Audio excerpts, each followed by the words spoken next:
வணக்கம். இன்னைக்கு பலராலும் உச்சரிக்கக்கூடிய ஒரு சொல் பார்த்தீங்கன்னா வயநாடு. இந்த வயநாடு நான் ஒரு பல வருஷங்களுக்கு முன்னாடியே, ஒரு 40 வருஷங்களுக்கு முன்னாடியே நான் இந்த வயநாடுங்கிற வார்த்தையை கேள்விப்பட்டிருக்கேன். எப்படின்னு கேட்டிங்கன்னா, ஒரு சினிமா டைட்டிலாக கேள்விப்பட்டிருக்கேன். வயநாடன் தம்பன் அப்படின்னு ஒரு மலையாள சினிமா. அப்போது கேள்விப்பட்டேன். ஆனால் இப்போ கேள்விப்பட்டது ரொம்பவும் மதம், மொழி, இனம் எல்லாத்துக்குமே அப்பாற்பட்டு எல்லாருக்கும் மனசு துடிக்க வைக்கிற ஒரு சம்பவத்தால் இதை நான் இப்போ கேள்விப்பட்டு ரொம்பவும் சங்கடத்துக்கு ஆளாகியிருக்கோம். எல்லாருமே ரொம்பவும் சங்கடத்துக்கு ஆளாகி இருக்கிறோம். பார்த்திங்கன்னா, பிள்ளைகளை இழந்த குடும்பங்கள், பெற்றவங்களை இழந்த குழந்தைகள், அதுலேயும் யார் என்ன ஏதுன்னே தெரியாமல் இன்னமும் எவ்வளவு நிவாரண குழுக்கள் தோண்டி எடுத்தது போக, அந்த சகதியில் புதைஞ்சவங்களை தோண்டி எடுத்தது போக இன்னும் எவ்வளவு பேர் இருக்காங்களோ தெரியாது. ஒரு இரவுலையே இந்த இயற்கை கொத்தா அப்படியே அழிச்சிட்டு போயிடுச்சு. ஒரு இரவு கூட இல்லை, 3 மணிக்கு எல்லாம் கூட சிலர் முழிச்சு இருந்திருக்காங்க. ஏதோ ஒரு சம்பவம் நடக்க போகுது அப்படிங்கிற மாதிரிலாம் சொல்லியிருக்கிறாங்க. கரெக்டாக 4 மணிக்கெல்லாம் அந்த மாதிரி ஆகியிருக்கு. எனக்கு என்ன தோணுதுன்னு பார்த்தீங்கன்னா, இந்த அளவுக்கு குழந்தை குட்டின்னு எல்லாத்தையும் ஒரே செகண்டில் அழிச்சிட்டு போகிறதுக்கு என்னதான் பாவம் பண்ணியிருக்கோம், புரியவே இல்லை. தர்மன் அப்படிங்கிற வார்த்தையை தன்னோட பேரில் வச்சுக்கிட்டு இப்படி அதர்மம் செய்ய அந்த யமதர்மனுக்கு எப்படி மனசு வந்ததுன்னே தெரியல. பாச கயிறு ஒன்று தான், ஆனால் கொத்தா மொத்தமாக அள்ளிட்டு போகிற அளவுக்கு அவ்வளவு வலுவானதான் உன்னோட பாச கயிறு.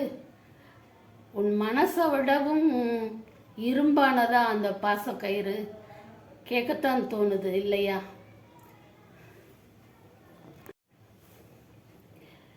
இப்போ குழந்தைகளை, அந்த குழந்தைய எங்ககிட்ட கொடுங்க நாங்கள் வளர்க்குறோம், உங்கள்கிட்ட கொடுங்க நாங்கள் வளர்க்குறோன்னு எத்தனையோ பேர் கேட்குறாங்க. எனக்கு கூட ஆசை இருக்கும் தான். ஆனால் ஏன் வாழ்நாள்னு எவ்வளோன்னு தெரியலை. என்னதான் நம்ம முன் வந்தாலும் அந்த குழந்தைகளுக்கு தன் பெத்த தாய் தந்தையரோட முகம் மறக்குமா? அந்த நெஞ்சில் அந்த ஏக்கமும் வலியும் நீங்குமா சொல்லுங்க? கோடி கோடியாக கொட்டி கொடுத்தாலும் போன உயிர்களை திரும்ப கொண்டு வரவே முடியாது. இன்னி இருக்கிற மக்களுக்காவது உண்ண உணவு, உடுக்க உடை, இருக்க இருப்பிடம், இந்த 3ம் அவங்களுக்கு தற்சமயத்துக்கு இல்லாமல் அவங்களுடைய வாழ்நாள் முழுக்கது கிடைக்கிற மாதிரியான வழிமுறைகளை செய்யணும். நிறைய பேருக்கு படித்த, அவங்க வேலை பார்த்துக்கிட்டு இருந்த ஆவணங்கள் எல்லாமே கூட தண்ணியில் போயிருக்கலாம், அவங்களே தண்ணியில் போயிருக்கலாம். அப்படி இருக்கும்போது ஒருவேளை அந்த ஆவணங்கள் போய் அவங்க உயிரோட இருந்தாங்கன்னா அவங்களுக்கு அதுக்கான இழப்பீடு ஒரு வேலை கிடைக்க வழி செய்யணும். நம்ம வீட்டுக்குள்ளே உட்காந்து எல்லாம் பேசலாம், வெளியில் இருக்கிறவங்களுக்கு தான் அதோட இது தெரியும். கொடி கொடியாக கொட்டி கொடுத்தாலும் திரும்ப வரப்போகிறதில்லை அந்த உயிர்கள். ஆனால் இனிமேலும் இது மாதிரியான இழப்புகள் நேராமல் நம்ம எச்சரிக்கையாக இருக்க வேண்டியது அவசியங்கிறது தோணுது. அது வழி இருக்க தான் செய்யுது. ஆனால் நமக்கு இருப்பிடம் இல்லாத பட்சத்தில் நம்ம எங்கேயாவது போய் கொடியமர்றோம். அது மழை தண்ணி காலத்தில் அதோட வழித்தடத்தில் அது போகிறேன்னு சொல்லி இருக்கிறவங்களெல்லாம் அடிச்சுட்டு போயிடுது. ரொம்ப கொடூரம். பெரிய பெரிய கல்லெல்லாம் அடுக்கி வச்ச மாதிரி இருக்குது. இப்படி ஒரு வெள்ளத்தெல்லாம் நான் பார்த்ததில்லை. வெள்ளம் போன சோடு இருக்கும், வெள்ளம் தங்கி இருக்கும். ஆனால் வழியில் பெரிய பெரிய பாறைகள் நிறைய அடுக்கி வச்சது மாதிரி இருக்குது. ஏதோ மலையில் இடி விழுந்து உடைஞ்சு வந்தது மாதிரி இருக்குது.